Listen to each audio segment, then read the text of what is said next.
작업을 위해서 맥북 프로를 샀습니다.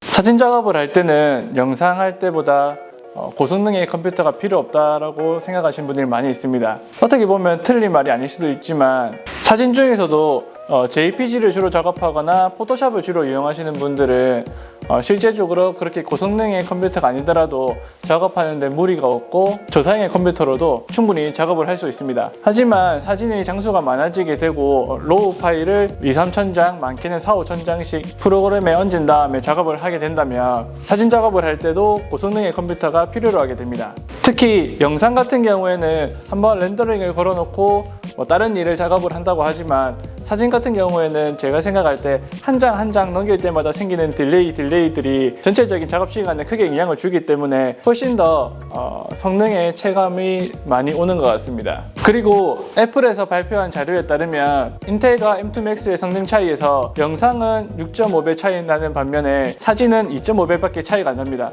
즉 사진 같은 경우에는 성능 효율을 내기 위해서 영상보다 훨씬 더 고성능의 컴퓨터를 필요한다고도 볼 수 있을 것 같습니다.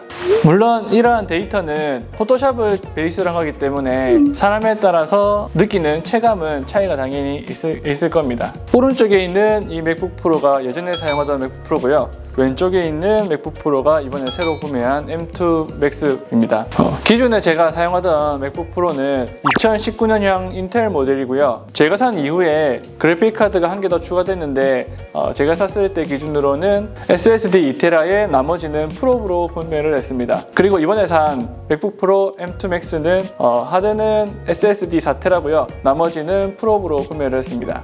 그러면 2019년형 인텔 프로가 이번에 새로 나온 M2 Max 프로비 어느 정도 성능 차이가 있는지 한번 실제로 살펴보고 제가 작업하면서 느꼈던 부분도 말씀드려보도록 하겠습니다. 첫 번째로는 캡처원에 사진을 불러오는 것을 비교해 보겠습니다. 불러오는 사진은 R5로 촬영한 500장의 사진이고요. 용량으로는 25기가 정도 됩니다.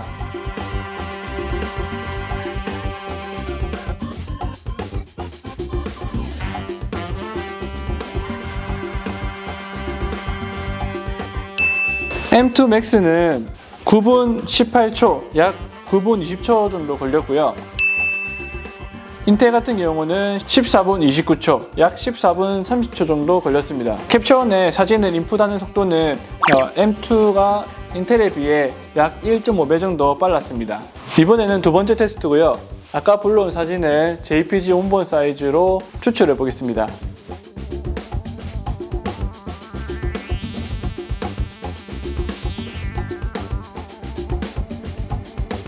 M2 Max 같은 경우에는 500장을 추출하는데 7분 7초, 약 7분 10초 정도 걸렸고요. 인텔 같은 경우에는 16분 21초, 약 16분 20초 정도 걸렸습니다. 인풋에 비해서 아웃풋이 훨씬 더 성능 차이가 많이 나타났고요. 추출 같은 경우에는 M2 Max가 인텔보다 2배 이상 빠르게 나타났습니다. 마지막으로 세 번째는 어도비 브릿지에서 로우 파일을 읽어보겠습니다. R5로 촬영한 40장의 로우 파일이고요. 시간을 카운트한 다음에 100% 배율로 해서 사진이 뜰 때마다 다음 사진으로 한번 넘겨보겠습니다. 어도비 브릿지에서 40장의 로우 사진을 봤을 때 M2 Max는 약 1분 30초, 인텔은 약 3분 30초 정도 걸렸습니다. 사진을 추출할 때와 마찬가지로 사진을 볼 때도 약 2배 이상의 차이가 보였습니다. 이렇게 세 가지 테스트를 통해서 M2 Max 프로과 인텔 19년도 프로 성능을 비교해봤습니다. 적게는 한 1.5배부터 많게는 2배 이상 성능 차이가 났고요. 인텔 같은 경우에는 제가 기존에 몇 년 동안 써왔던 노트북이기 때문에 100% 성능이라고 말할 수는 없지만 그래도 약 2배 정도의 성능 차이는 나는 것 같습니다. 그러고 보니까 애플이 얘기한 거랑 비슷하네.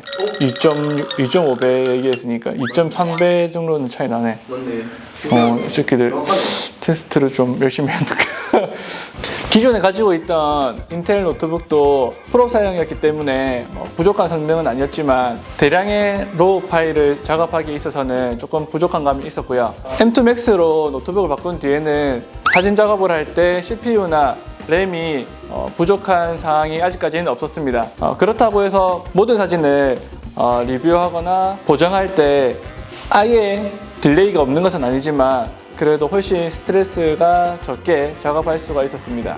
그리고 실제로 사진 작업을 하게 되면 사진을 넘겨보는 것뿐만 아니라 다양한 조정값을 적용시켜야 되는데 그때마다 딜레이 되는 부분도 노트북 교체하면서 확연하게 줄었습니다. 제가 구매한 M2 Max 4테라 풀업을 하게 되면 비용이 700만 원이 넘기 때문에 절대 저렴한 가격은 아닙니다.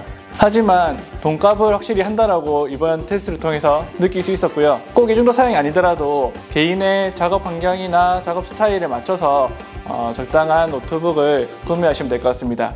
역시 애플은 가성비보다는 가심비인 것 같습니다. 다음에는 또 다른 영상으로 찾아뵙도록 하겠습니다.